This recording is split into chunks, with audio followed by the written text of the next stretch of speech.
Back in 1980, four nuns living in a secluded corner of Northern California vanished without a trace, leaving their tight-knit community plunged into deep sorrow and agonizing speculation.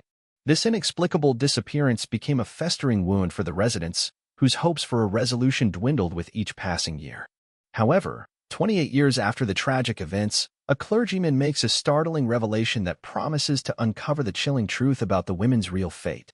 Morning sunlight streamed through the multicolored stained glass windows of St. Joseph's Catholic Church, painting the space with a whimsical kaleidoscope of vibrant hues across the impeccably polished wooden pews. At the altar stood Ethan Caldwell, his voice, filled with deep solemnity yet unwavering, delivering the concluding words of the memorial service. "May the souls of the departed, through the mercy of God, rest in peace," he intoned, making the sign of the cross. "Amen," the congregation echoed, responding in unison. Ethan Caldwell surveyed the faces of the assembled parishioners, predominantly elderly, but also including middle-aged congregants and even a few young souls. All had gathered on this somber day to honor the memory of the four nuns who had vanished without a trace exactly 28 years prior.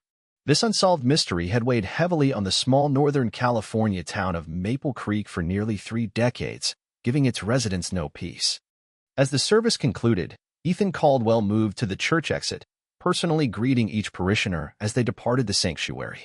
Many offered their condolences, yet after 28 years, these words had become more ritualistic than imbued with the sharp, unblunted emotions of fresh grief that had once gripped the community. "Thank you for coming, Mrs. Harmon," Ethan Caldwell said, gently clasping the elderly woman's wrinkled hands in his. "Your presence means a great deal to us." "I always come, Father," she replied, her eyes glistening slightly with unshed tears. "I still vividly remember Beatrice Foster teaching my children catechism. She was such a gentle soul." Ethan Caldwell nodded, feeling the familiar pang of deep sorrow that always seized him with such recollections. Beatrice Foster had been 68 years old when she disappeared. A lifetime dedicated to selfless service to God had been cruelly cut short by the tragedy that befell her and the 3 other nuns, leaving behind only pain and questions. One by one, the parishioners left the church, each carrying their own personal, unique memories of the missing women: Beatrice Foster, who was 68, Evelyn Ellis, 65, Haley Bennett, 28, and the youngest, Scarlett Carter, just 23. For Ethan Caldwell, however, the wound was immeasurably deeper. Scarlett Carter was his own sister, and her sudden disappearance had shaken his faith to its very foundation, leaving a gaping void in his soul. When the last parishioner had departed, Ethan Caldwell slowly made his way back through the now utterly empty building. His footsteps echoed hollowly in the silence as he walked toward his private office, located at the rear of the structure. The room was modestly furnished, a simple desk, a bookshelf crammed with theological texts and spiritual literature, and a window overlooking the peaceful churchyard. Finally, alone, Ethan Caldwell sank into his chair and buried his face in his hands. The carefully maintained composure he had shown the parishioners crumbled, revealing only a man consumed by overwhelming grief and agonizing unanswered questions. "Why, Lord?" he whispered, his voice hoarse with emotion. "I have served you faithfully all these years. My sister dedicated her entire young life to you. Why did you not show me the way to them, not allow me to find them? What lesson am I failing to learn from this harsh trial?" He whispered, and tears, hot and uncontrollable, streamed through his clasped fingers, his shoulders shaking with silent, deep sobs. He rarely allowed himself such a moment of weakness, exposing his soul to unbearable pain, but each anniversary of the tragic event invariably shattered his carefully constructed defenses, plunging him back into the abyss of despair. After several agonizing minutes, Ethan Caldwell took a deep breath, trying to regain his composure, and slowly wiped his eyes. Then he reached into the bottom drawer of his massive desk and pulled out a small, intricately crafted wooden box. Inside, carefully preserved despite the decades, lay several photographs. First, he took out a picture of Scarlett, taken on the momentous day she took her final vows. Her young face glowed with genuine joy and deep purpose, framed by a pristine white veil. Looking at the image, Ethan Caldwell felt both pride in her choice and a sharp pang of guilt. For it was he, in his time, who had nurtured her faith, who had wholeheartedly encouraged her calling to serve the Lord. He still vividly remembered their conversations from when Scarlett was just 16, her eyes burning with unwavering conviction as she shared her deepest thoughts about her destiny. "I was so proud of you," he murmured, addressing the image in the photo. "I still am." However, a thought, like poisonous ivy, crept into his mind, one that had haunted him for all 28 years. If he hadn't encouraged her religious calling, would she be here today? Would she be a mother, a teacher, alive and well, instead of, "In the name of the Father, and of the Son, and of the Holy Spirit," Ethan Caldwell sharply intoned, making the sign of the cross, as if trying to ward off this treacherous, blasphemous thought. He could not allow himself to doubt God's plan, even in the darkest and most desperate moments of his life. Setting Scarlett's photograph aside, he reached for another, the last known image of all 4 missing nuns. They sat together on a simple wooden bench outside the small, secluded St. Anne's Chapel, nestled on the very edge of Yosemite National Park. Beatrice Foster and Evelyn Ellis, the older two, sat calmly, hands folded in their laps, their wrinkled faces serene and peaceful. Haley Bennett was positioned beside them, her posture more relaxed, but her expression still reverent. And next to her sat Scarlett, the youngest of all, her eyes shining with unwavering purpose even in the faded photograph. This photo had been taken by a casual local visitor just days before the nuns' mysterious disappearance. They had gone to St. Anne's Chapel for a brief spiritual retreat, 2 days of fasting, prayer, and silence leading up to a Catholic saint's feast day. Additionally, the diocese had tasked them with assessing the old chapel's condition to determine whether it should be restored or permanently decommissioned. Scarlett Carter, with her exceptional attention to detail, had been asked to meticulously document the building's state. Ethan Caldwell gazed intently at the image, his mind returning to the calculations he had made countless times over the years. Beatrice Foster would be 96 now. Evelyn Ellis, 93. Even if by some miracle they had survived whatever happened to them, they would be frail, deeply elderly women now. But Haley would be only 56 and Scarlett just 51.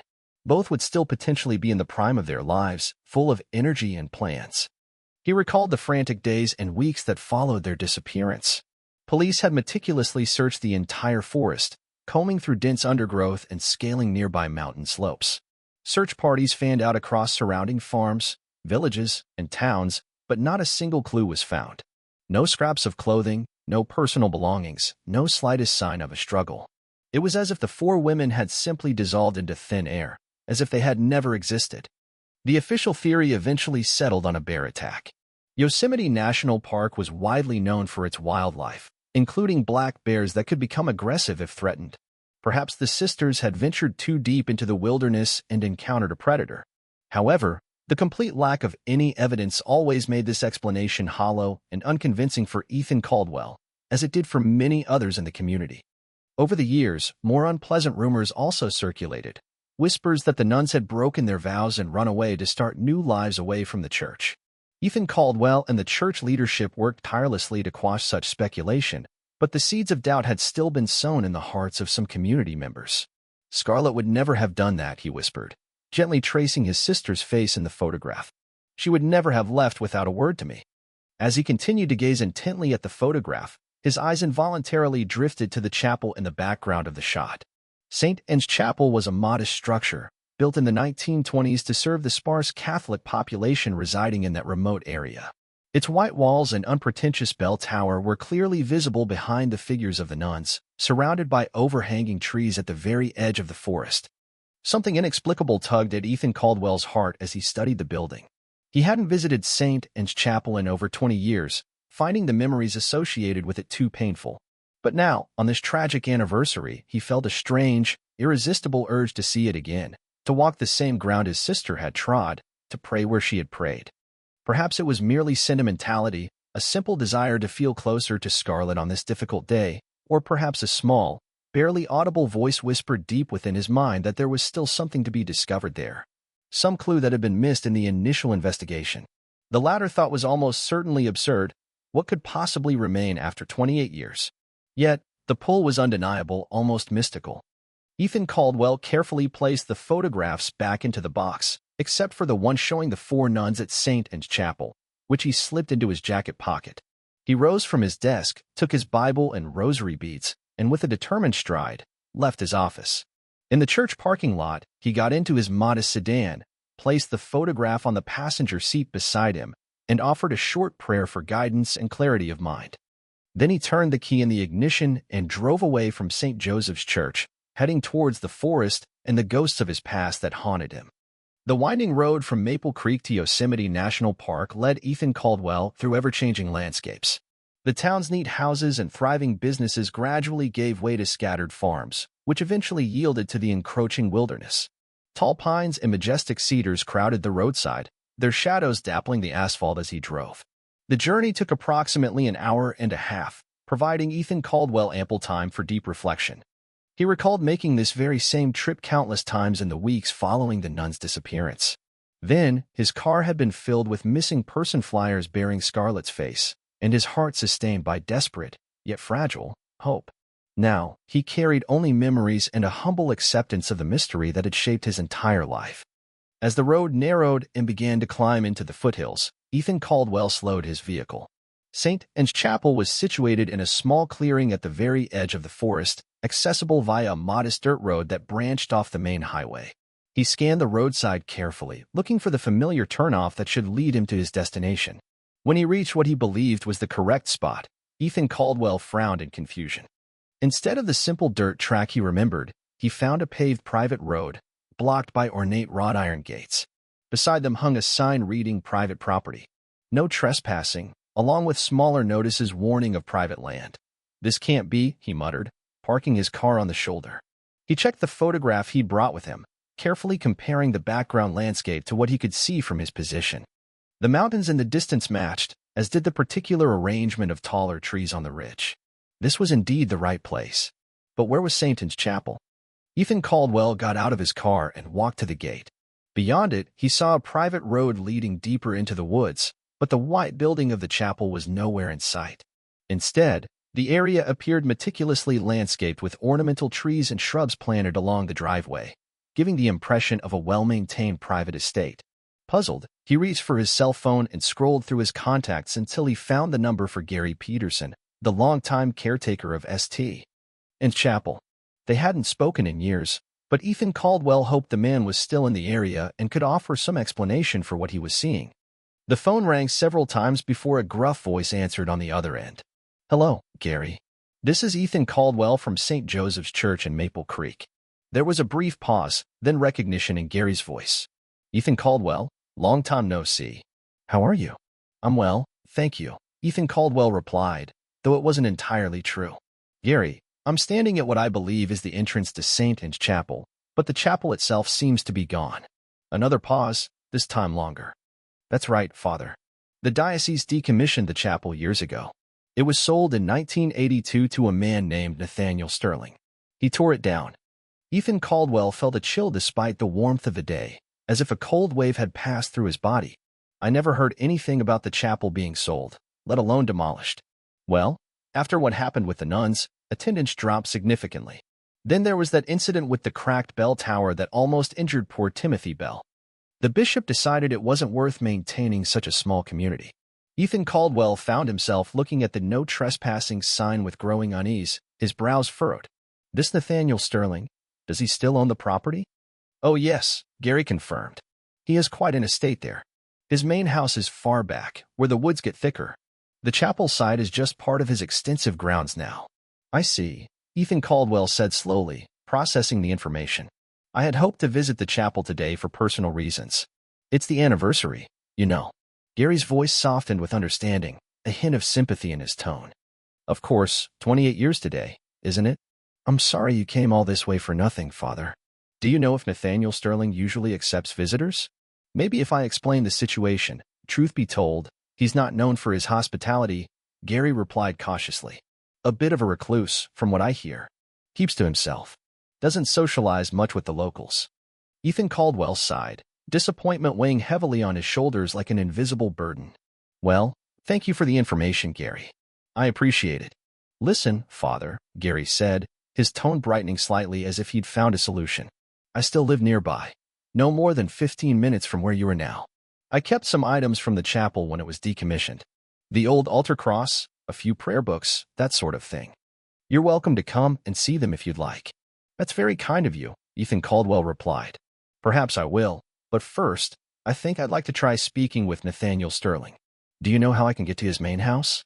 Gary hesitated, as if considering his answer. Well, there's the private road you're looking at, but those gates are always locked. There's a public road that goes around. It'll get you close enough to the property. After receiving detailed directions from Gary, Ethan Caldwell thanked him and ended the call. He returned to his car, torn about his next step. Part of him felt he should respect Nathaniel Sterling's privacy and head straight to Gary's house instead. But a stronger impulse urged him toward the public road that led to Sterling's estate. 20 minutes later, Ethan Caldwell was driving down a narrow lane that skirted the edge of what must have been Sterling's property. Through gaps in the trees, he caught glimpses of meticulously manicured grounds and, finally, an imposing structure resembling a luxurious mountain lodge.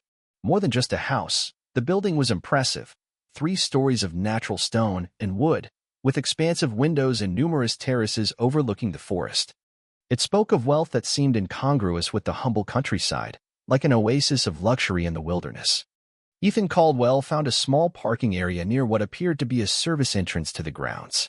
He parked his car, adjusted his clerical collar, and approached the imposing residence with a mixture of determination and apprehension, his heart beating faster. As he neared the main entrance, a stone pathway led him past meticulously maintained gardens and a small ornamental pond. The craftsmanship of the place was undeniable, every element speaking of attention to detail and significant investment. And yet, Ethan Caldwell couldn't shake a growing sense of unease. He ascended the steps to the front door and rapped firmly on the heavy oak panel. The door swung open almost instantly, revealing a tall, athletic man in his 60s, dressed in expensive athletic wear. His silver hair was neatly trimmed, and he held a leather dog leash in one hand. The man's expression shifted from neutral expectation to undisguised displeasure as he noticed Ethan Caldwell's clerical attire. "Yes," he asked, not even bothering to hide the impatience in his tone. "Good afternoon," Ethan Caldwell said with a warm, conciliatory smile. "Are you Mr. Nathaniel Sterling?" The man's jaw tightened, betraying an inner irritation. "I am, and you are trespassing on private property. My apologies for coming unannounced. My name is Ethan Caldwell, from St. Joseph's Church in Maple Creek." He extended a hand in greeting, but Nathaniel Sterling made no move to take it, remaining rigid. "What do you want?" Sterling demanded, his fingers tightening around the dog leash. Ethan Caldwell lowered his hand, maintaining his composure despite the clear hostility emanating from the man. "I was hoping you could spare a few minutes. You see, I visited the site where St. Anne's Chapel used to stand, and I was surprised to find it gone." "If you already saw it was gone, why bother me?" Sterling's voice took on a sharp edge, almost a growl, as if he was restraining anger. "I spoke with Gary Peterson, the former caretaker. He mentioned you purchased the property. I just wanted to." "What? Accuse me of buying land that was for sale?" Sterling aggressively stepped forward, causing Ethan Caldwell to instinctively take a step back. "Are you one of those who believes this land is somehow sacred? The diocese didn't think so when they sold it." No, Ethan Caldwell said quickly, raising his hands in a conciliatory gesture, as if trying to calm a raging storm. "I don't blame you at all. I was just curious about the circumstances. The chapel held personal significance for me, and I wasn't aware it had been demolished."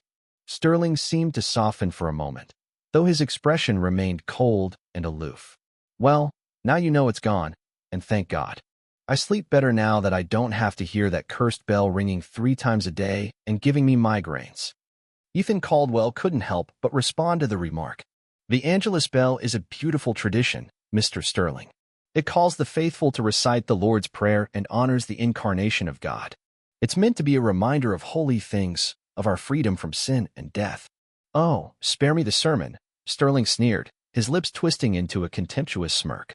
"People can set alarms on their phones if they need a reminder to pray. They don't need to disturb the entire neighborhood with medieval noise pollution." The conversation was clearly not progressing positively, and Ethan Caldwell knew it well. He decided to try a different approach. "I understand you value your privacy, Mr. Sterling, and I've intruded on your time. I apologize for that. Perhaps we could speak another day, when it's more convenient for you." "There won't be another day," Sterling said flatly, without a hint of doubt.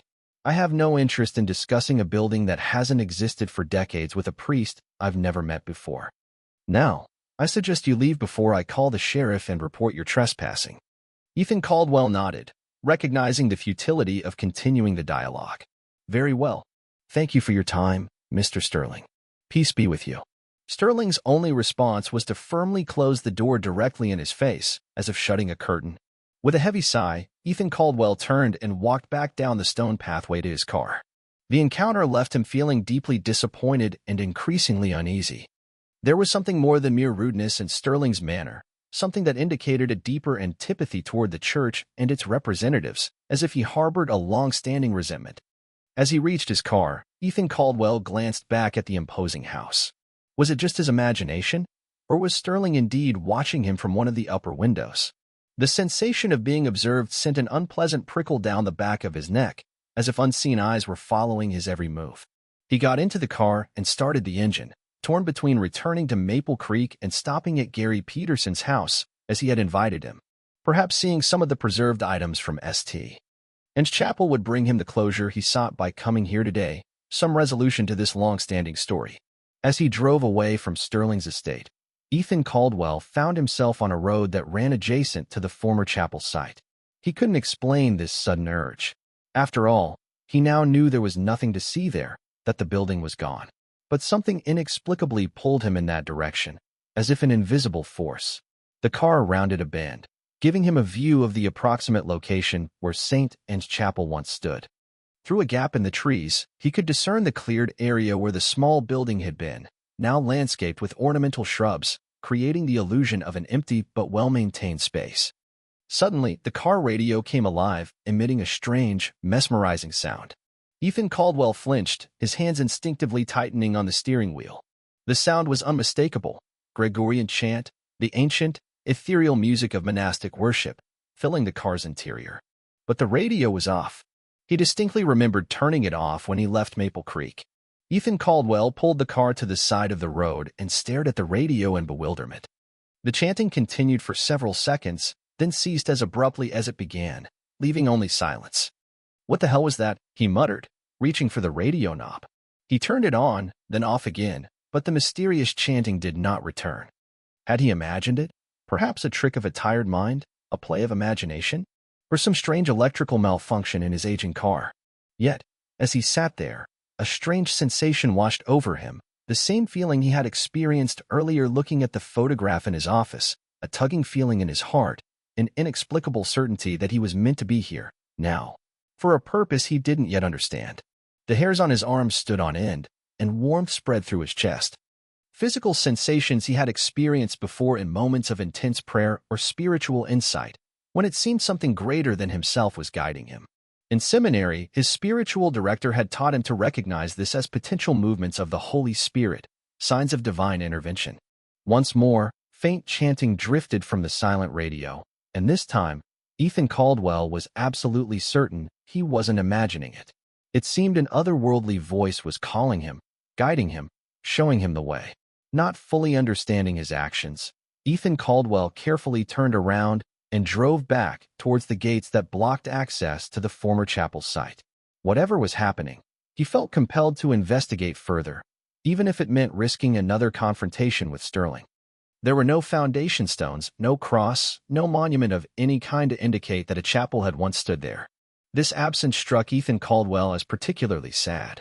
It seemed Nathaniel Sterling had deliberately erased all traces of the chapel's existence, removing not only the building but also its very memory from the land, as if trying to wipe it from history. As he stood contemplating this, a glint of reflected light caught his eye. Something low to the ground, partially hidden by the ornamental shrubs. Curious, Ethan Caldwell stepped closer and pushed aside the branches to reveal a metal grate embedded directly into the earth. Some kind of ventilation cover. It looked old and worn, its iron bars covered in rust from time, bearing witness to long years of neglect. Ethan Caldwell frowned, puzzled. If the chapel had been completely demolished, why was an old ventilation grate left behind?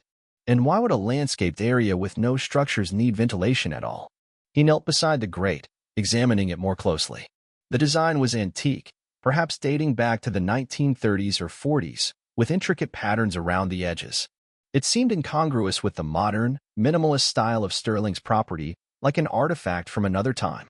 As he leaned closer, a sound drifted up through the grate, so faint that at first Ethan Caldwell thought he imagined it. But then it repeated, a soft, melodic humming, followed by a sound distinctly like a human cough. Ethan Caldwell's blood ran cold. The humming he heard resembled Gregorian chant, the very same he had caught on his car radio, but this time it was no electrical glitch or figment of his imagination. Someone was underground, directly beneath where St. Anne's Chapel had once stood. "Hello," he called softly through the grate, but the humming continued without interruption, suggesting the person couldn't hear him from their subterranean refuge, as if in another world. Ethan Caldwell straightened up, his thoughts racing, trying to make sense of what was happening. The implications were unsettling and deeply concerning. Why would there be an underground space beneath the former chapel's site? And, more importantly, who was down there, in that mysterious depth? He looked around, half expecting to see Nathaniel Sterling approaching with fury in his eyes. But the property was quiet and seemingly unsupervised, at least in this section.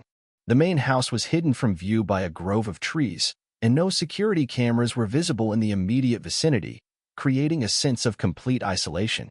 Taking his cell phone from his pocket, Ethan Caldwell dialed 911, his hand trembling slightly as he brought the device to his ear. 911. "What's your emergency?" the dispatcher's voice answered, calm and professional. "My name is Ethan Caldwell," he said, trying to keep his voice low despite the apparent seclusion. "I'm on Nathaniel Sterling's property, near the former site of St. Anne's Chapel, off Highway 37. He hesitated, suddenly realizing how strange his report would sound, as if he were telling a tall tale. "I believe someone might be trapped underground. I can hear humming and coughing coming from a ventilation grate." A short silence followed on the other end, filled with disbelief. "Sir, are you saying you suspect someone is being held against their will?" "I don't know," Ethan Caldwell admitted, his voice full of uncertainty. "But there appears to be some kind of underground space, and someone is definitely in there. Given the remote location and the fact that this property is private, I'm concerned." "Are you legally on the property, sir?" the dispatcher asked, a hint of skepticism in her voice, as if she had encountered such strange calls before. Ethan Caldwell winced, knowing his position didn't sound convincing. "I accidentally damaged a section of the fence and found myself on the property. I understand I'm trespassing, but this seems like an emergency." "Understood. What is your exact location on the property?" Ethan Caldwell described his position as best he could, explaining he was near where St. Anne's Chapel used to stand. "We'll send officers to investigate," the dispatcher assured him. "Please remain on site until they arrive, unless you feel you are in danger." "Thank you," Ethan Caldwell replied, feeling relief wash over him, as if a heavy burden had been lifted. "I'll wait by my car. It's parked on the shoulder near the main gate." Ending the call, Ethan Caldwell took one last look at the mysterious ventilation grate. The humming had stopped, but listening closely, he could still hear occasional sounds of movement from below, faint rustlings. Someone was definitely in there, and the thought sent a shiver down his spine. He made his way back to the broken section of the fence, carefully squeezed through the gap, and returned to the public road.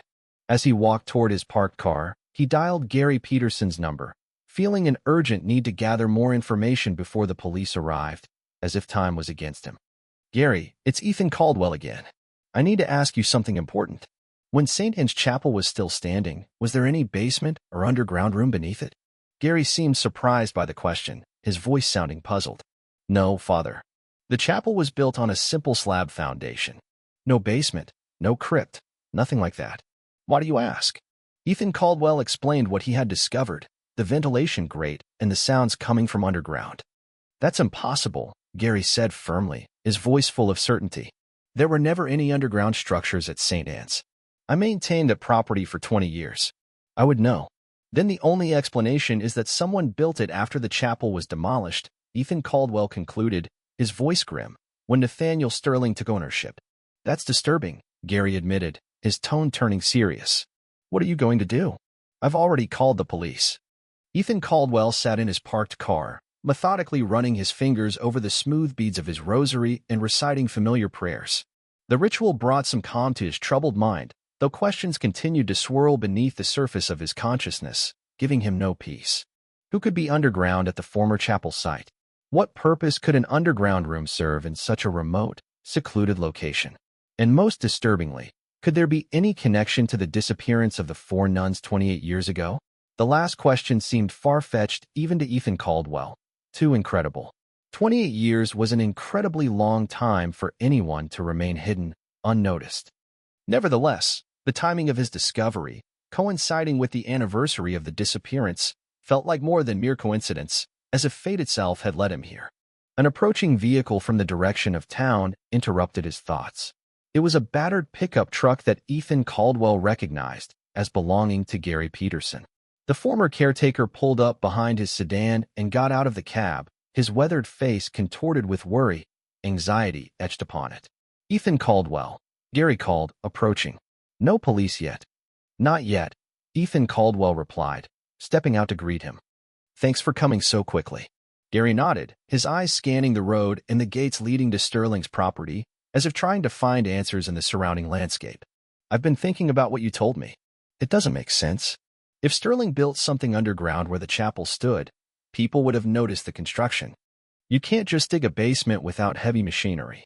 Unless it was done gradually, over time, Ethan Caldwell suggested, perhaps there was already some natural cavity in the ground that he expanded. Gary shook his head doubtfully, his expression one of disbelief.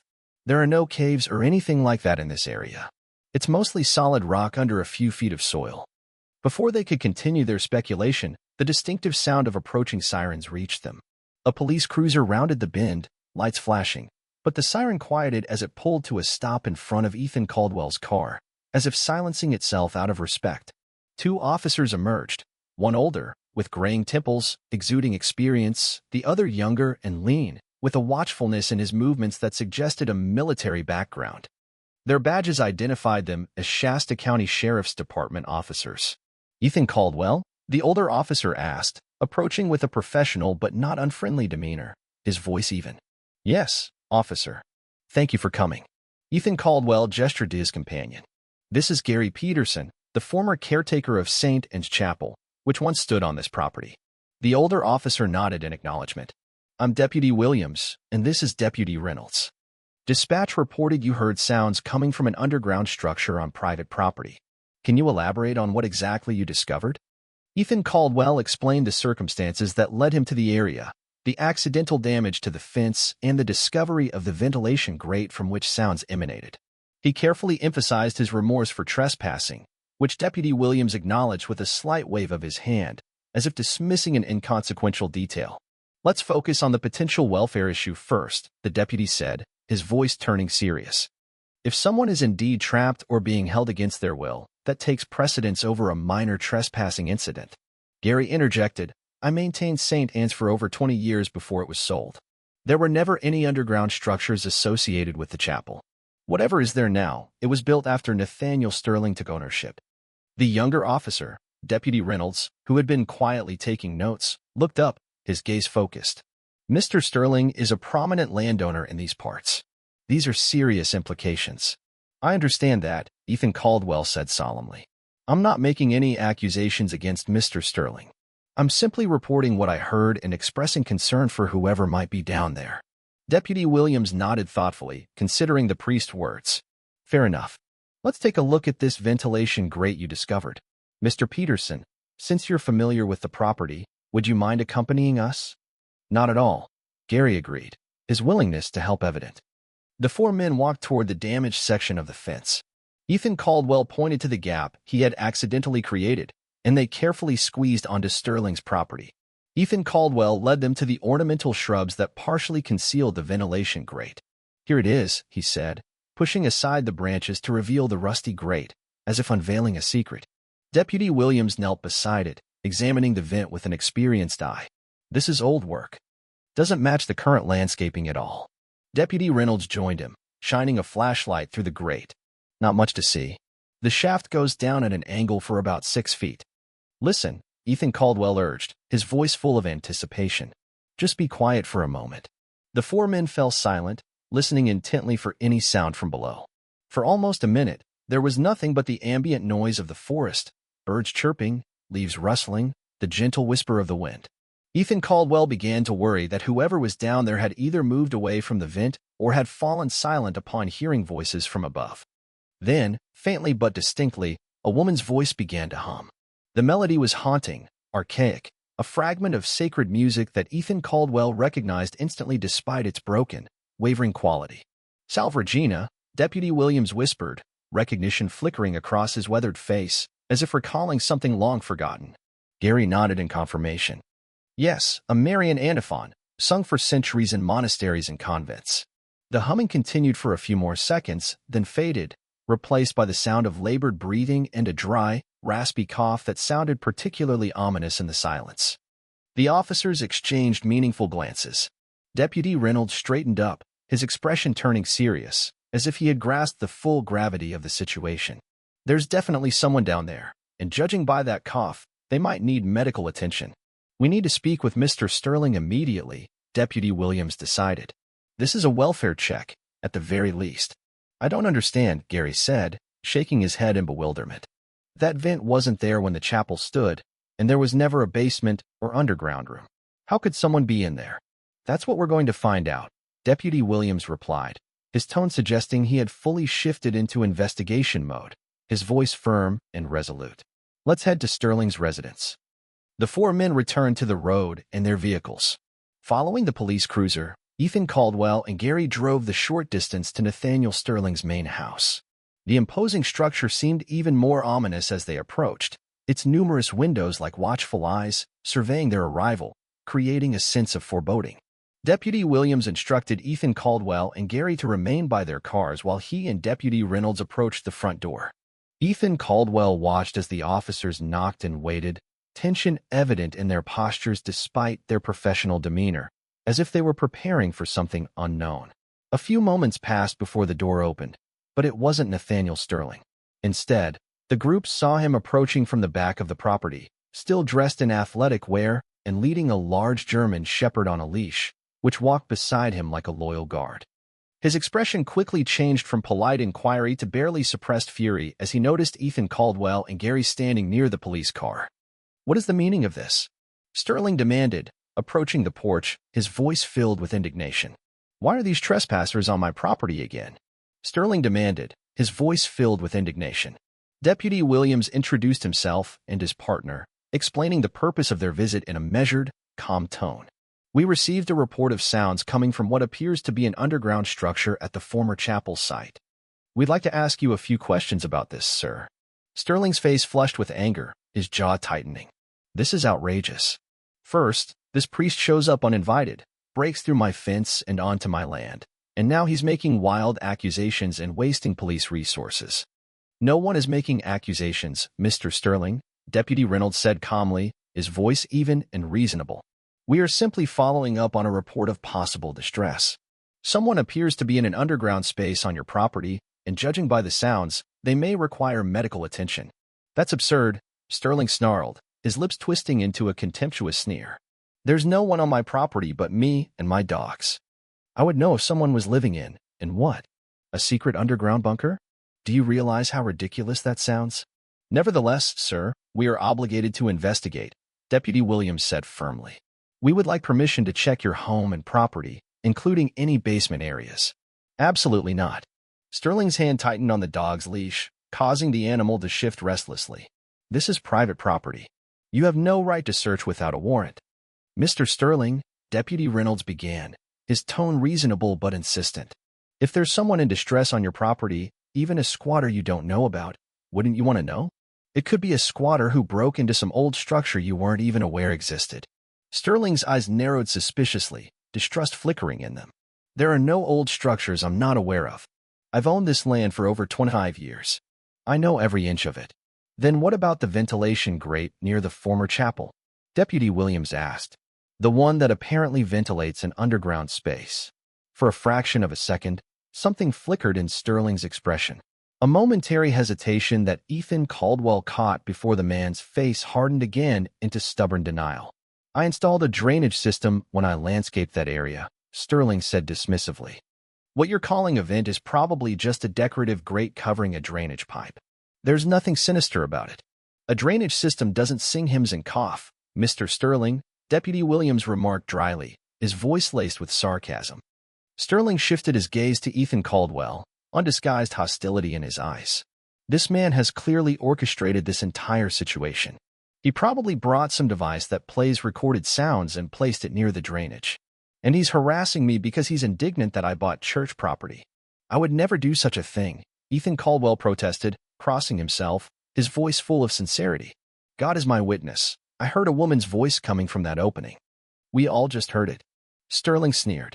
A priest invoking God while trespassing and lying. How typical.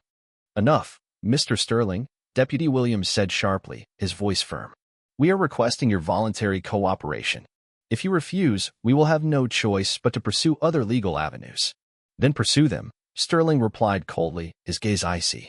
In the meantime, I want these people off my property immediately. If they are not gone in 2 minutes, I will file a trespassing lawsuit against all of you. Understanding the futility of the situation, Deputy Williams nodded to Ethan Caldwell and Gary, indicating they should return to their cars. The officers followed suit, walking back to their cruiser with measured steps, suggesting this retreat was strategic rather than final. As they approached the police car, Deputy Williams quietly said to Ethan Caldwell, "Don't worry, Father. This isn't over.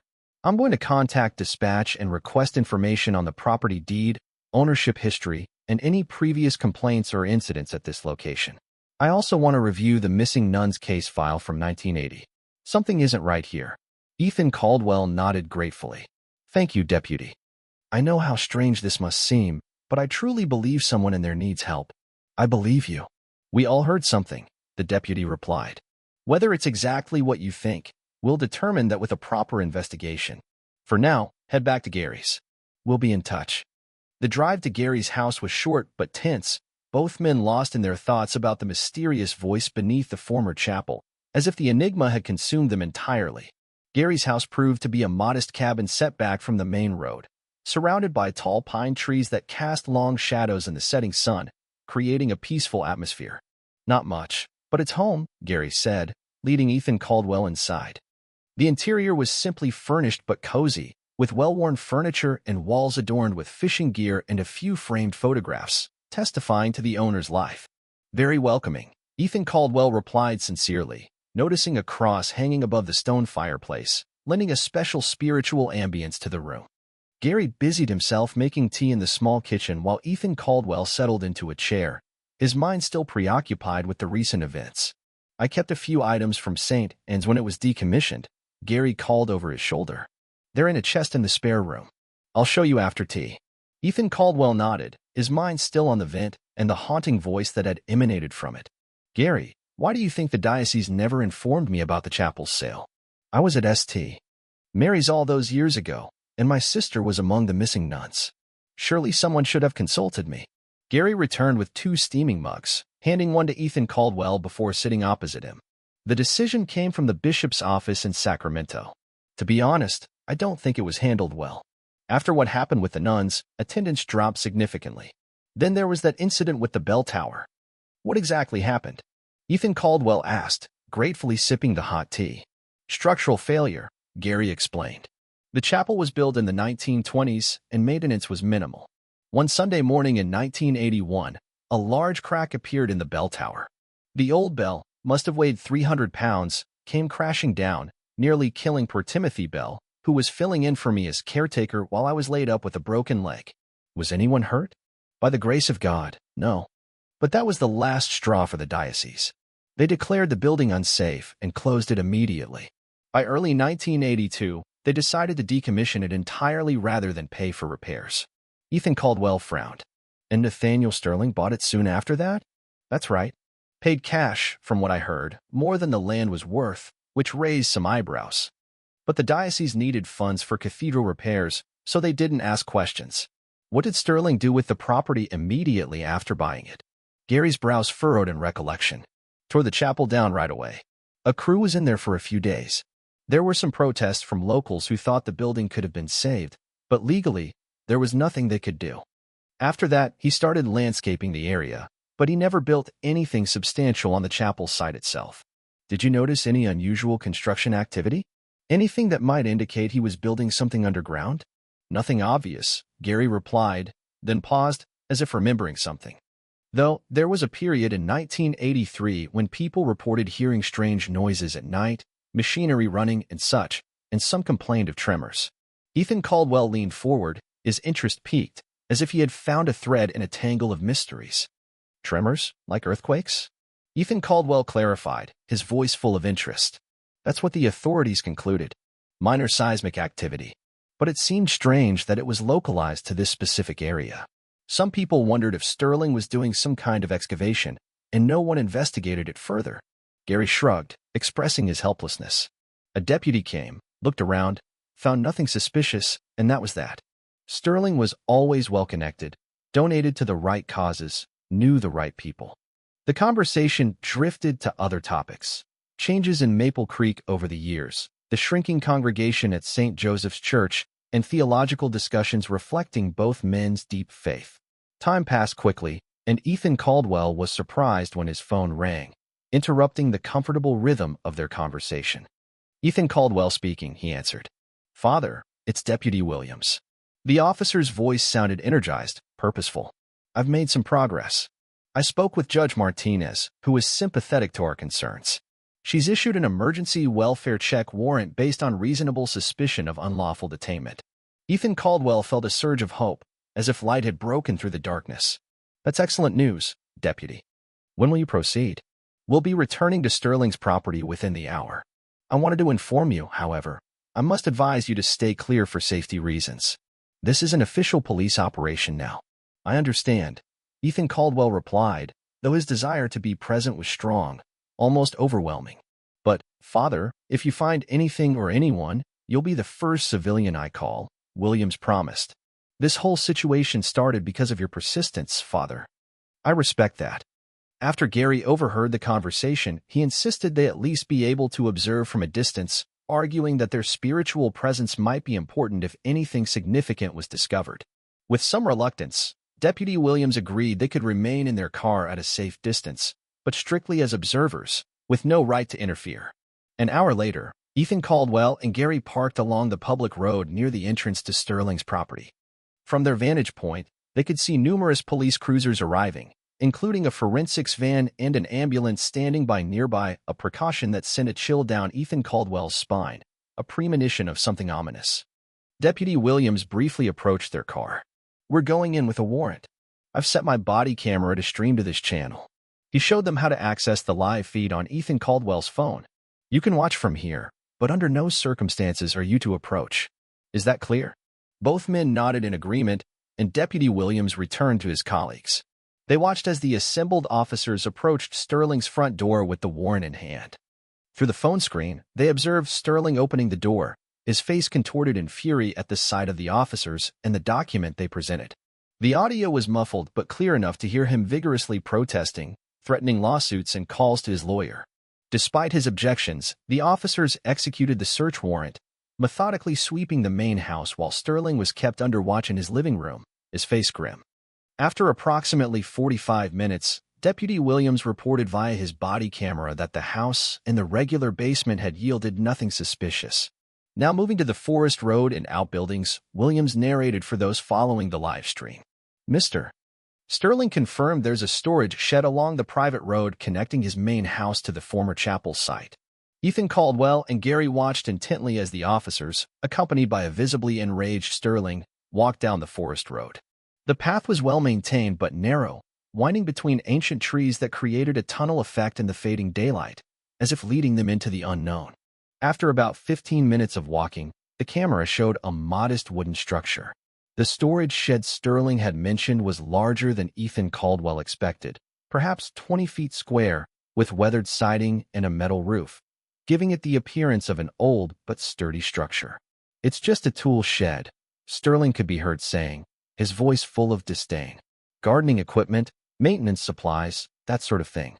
A complete waste of your time." The officers methodically searched the building, which indeed contained a collection of tools, gardening equipment, and landscaping supplies.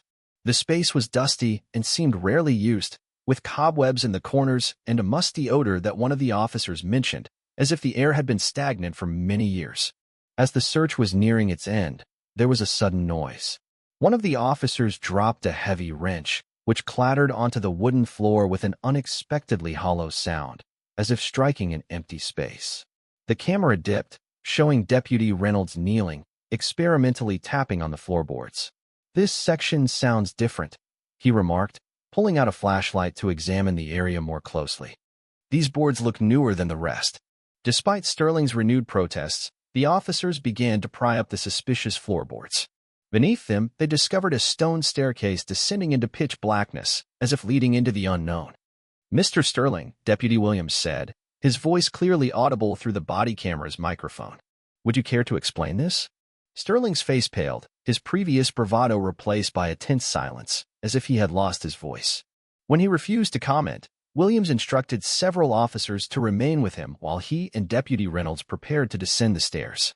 Switching to tactical flashlights, Williams narrated, activating a powerful beam.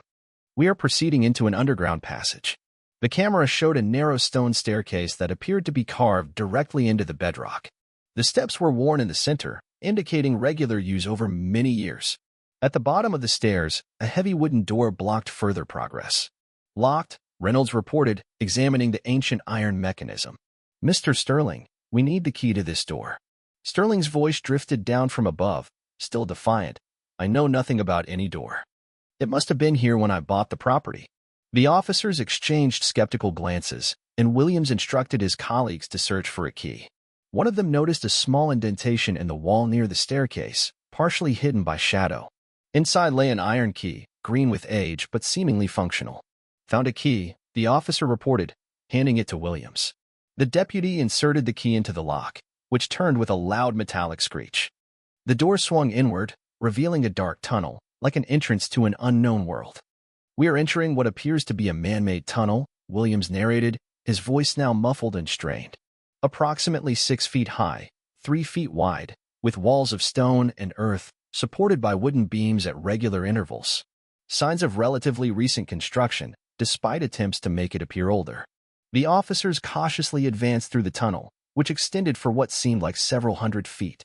The passage curved slightly, and Ethan Caldwell realized with a shiver that it must lead in the direction of the former chapel. After a few minutes of walking, the tunnel widened into a small chamber. The camera's light revealed a crude setup, a thin mattress on the floor, a bucket in the corner, a small table with the remnants of what looked like food. Then, a whisper drifted from the shadows, "Help. Is anyone here?" Deputy Williams directed his light toward the sound, and the camera showed a frail, elderly woman lying on the mattress. Her face was gaunt, her eyes sunken but alert. Her gray hair was cut short, and she clutched what appeared to be a hand-carved wooden rosary. "Ma'am," Williams said softly, approaching slowly so as not to startle her, his voice full of compassion. "I'm Deputy Williams with the Shasta County Sheriff's Department. We're here to help you. Can you tell me your name?" The woman's cracked lips moved, forming words with visible effort that echoed from the past. "Scarlett Carter." In Gary's car, Ethan Caldwell gasped, his hand flying to his mouth as if to stifle a cry. Tears welled in his eyes as he whispered, "My sister. It's my sister." Gary placed a comforting hand on his forearm, his own expression contorted with shock and disbelief, as if he couldn't believe his eyes. Through the body camera, they could see that the small chamber was lined with religious carvings, crosses, saints, biblical scenes, all apparently crafted from scraps of wood and stone, speaking of long hours of painstaking work. On the makeshift table stood a single candle, long since extinguished, like a symbol of extinguished hope. On one wall, a large cross was meticulously etched into the stone, a testament to the occupants' deep faith. "Sister," Deputy Williams was saying, his voice professional but kind, filled with compassion. "We'll get you medical attention immediately. Can you tell me if there's anyone else here with you?" The woman's gaze shifted to a dark corner of the chamber, where the camera's light had not yet reached. "Haley," she whispered. "But she went to God many years ago." The camera panned to show what appeared to be human remains, a skeleton lying on a similar mattress, partially covered by a tattered blanket, as if someone had tried to preserve a semblance of dignity. "We need a medical team immediately," Williams said into his radio, his voice tight with suppressed emotion, "and notify forensics that we also have human remains." Unable to restrain himself any longer, Ethan Caldwell burst out of the car, ignoring Gary's protests, which sounded like a distant hum. He ran toward the police tape, where an officer tried to stop him. "Please," Ethan Caldwell pleaded, his voice trembling. "That's my sister they found. I'm Ethan Caldwell. She disappeared 28 years ago. I have to see her." The officer, recognizing the name from a previous briefing, spoke into his radio. After a brief consultation, he escorted Ethan Caldwell through the cordon to where the forensics team and paramedics were preparing to enter the tunnel. "Wait here, Father," the officer instructed. "They'll bring her out soon." Time seemed to stretch as Ethan Caldwell waited, alternately praying and trying to comprehend what was happening, as if his mind refused to accept reality. After what felt like an eternity, activity at the shed entrance intensified. Officers emerged, followed by paramedics, carefully carrying a stretcher. On it lay Scarlett, so thin and frail she was barely visible beneath the blanket, like a ghost. As they passed Ethan Caldwell, her head turned slightly, and their eyes met. Despite the ravages of time and suffering, he recognized his sister in those eyes. Eyes that had once sparkled with youthful devotion were now wells of unfathomable experience, holding unbearable pain. Her lips moved, and though no sound emerged, Ethan Caldwell could read the words she mouthed. God never left me. As the paramedics rushed her to the waiting ambulance, another group emerged from the shed, carrying a body bag, the remains of Haley, Ethan Caldwell presumed, his heart aching with pain. The sight brought a fresh wave of grief, tempered by the miracle of his sister's survival. Amidst the commotion, he noticed Nathaniel Sterling being led away in handcuffs, the man's former arrogance replaced by a sullen, defeated expression, as if he had broken.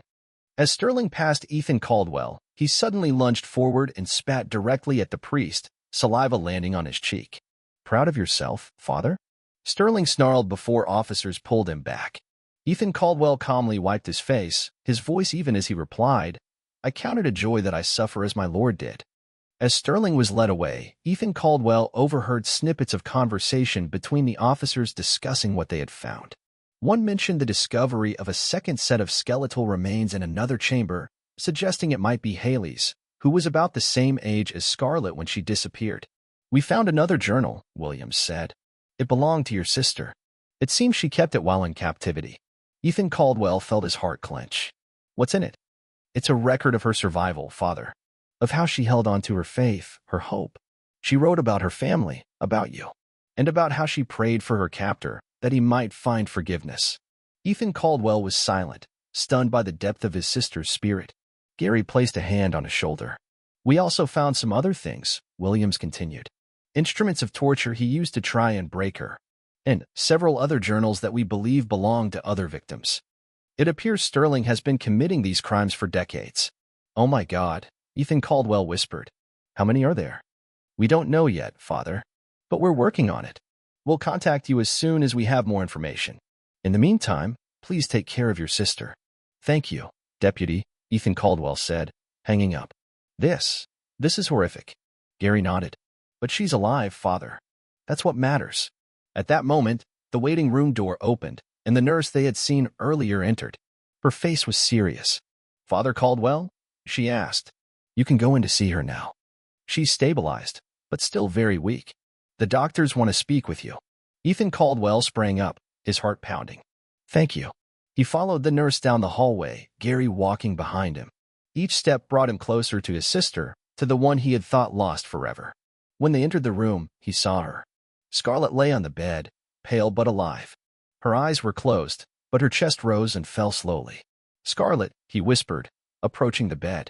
"My dear Scarlett." He took her hand, and it was so thin and fragile. He felt tears welling in his eyes. He was here, by her side, after all these years. A miracle had truly occurred. He also used his connections to suppress any rumors, Williams continued. He was a very influential man in the county. Ethan Caldwell shook his head, feeling disgusted. So, he not only abducted and tortured these women, but he corrupted the system to cover up his crimes. "Exactly, father. His influence was immense. He even managed to convince some people that the nuns had simply run away to start new lives, which was a common belief back then. But why did he keep Scarlett alive when the others died?" Ethan Caldwell asked, returning to the agonizing question. "The journal indicates that he developed a kind of twisted attachment to her," Williams explained. "He saw something more than just a nun in her. He saw her as a symbol of his hatred, but at the same time, perhaps something he could control, mold. He wanted to break her spirit, but it seems she never gave up." Ethan Caldwell clenched his fists. "She would never give up. She was always the strongest of us. That's why she survived, father. Her faith and her strength of spirit. He tried to break her, but she resisted. And in the end, she won." "What will happen to Sterling now?" Gary asked. "He will be held accountable," Williams replied. "We've gathered enough evidence to charge him with kidnapping, torture, and murder, and possibly corruption. It will be a long process, but we will get justice for these women." "Thank you, Deputy, Ethan Caldwell said. Thank you for everything you've done. It's my job, Father, and I'm glad we were able to find your sister alive. It truly is a miracle. William said his goodbyes, and Ethan Caldwell hung up the phone. He looked at Gary, his face pale and drawn. I can't believe all of this happened, he whispered. All these years, and he was right here, all along. It's over now, Father, Gary said, placing a hand on his shoulder again. She's safe. And she's home. Ethan Caldwell nodded, trying to absorb the full weight of what he had heard. His sister had endured an unimaginable nightmare, but she had survived. And now she was free. That was all that mattered. He had to be strong for her. He had to help her heal. Father Caldwell, the nurse said, we're ready. Ethan Caldwell felt a surge of adrenaline. He nodded to Gary, who offered an encouraging smile, and followed the nurse. They walked down long, sterile corridors, past doors with signs indicating various departments. Finally, they stopped in front of a door marked, ICU. The nurse opened a cabinet next to the door. You'll need to put these on, Father. Mask, gown, gloves. All for her safety. Ethan Caldwell obediently donned the offered gear. The gown was a bit large, the mask felt tight against his face, and the gloves seemed clumsy. But he paid no mind. All his thoughts were on Scarlett. When he was ready, the nurse opened the door. Inside, it was quiet, with only the soft hum of medical equipment audible. The room was bathed in dim light. And there, on the hospital bed, she lay. Scarlett. She was pale, her face drawn, and her hair was disheveled. N4 was in her arm, and various machines stood beside the bed, monitoring her vital signs. But her eyes were open, and they were looking directly at him. Scarlett, Ethan Caldwell whispered, his voice trembling. He approached the bed, feeling tears welling in his eyes. It was her, his sister, alive. Scarlett smiled faintly, and a flicker of recognition passed through her eyes. She tried to lift her hand, but she didn't have the strength. Ethan, she whispered, her voice barely audible, hoarse and weak. He gently took her hand, feeling the fragility of her fingers. I'm here, Scarlett. I found you. Her eyes filled with tears, and she squeezed his hand weakly. I knew, she whispered. I knew you would come. Ethan Caldwell leaned over her, his heart breaking with pain and relief. He wanted to hug her, to hold her close, but he knew he had to be careful. He simply held her hand, conveying all his love and support. We're here, he said. You're safe. Everything will be all right. The nurse approached closer. Father, you need to be careful. She needs rest. Ethan Caldwell nodded, his gaze fixed on his sister.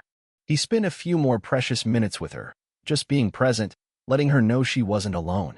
Then, with a heavy heart, he released her hand. I'll be back soon, Scarlett, he promised. I'll be here. She smiled faintly again, and he saw a glimmer of hope in her eyes. As he left the room, Ethan Caldwell felt drained, yet incredibly grateful. His sister had been found. And now, the long road to healing would begin. Ethan Caldwell removed the protective gear, his hands trembling.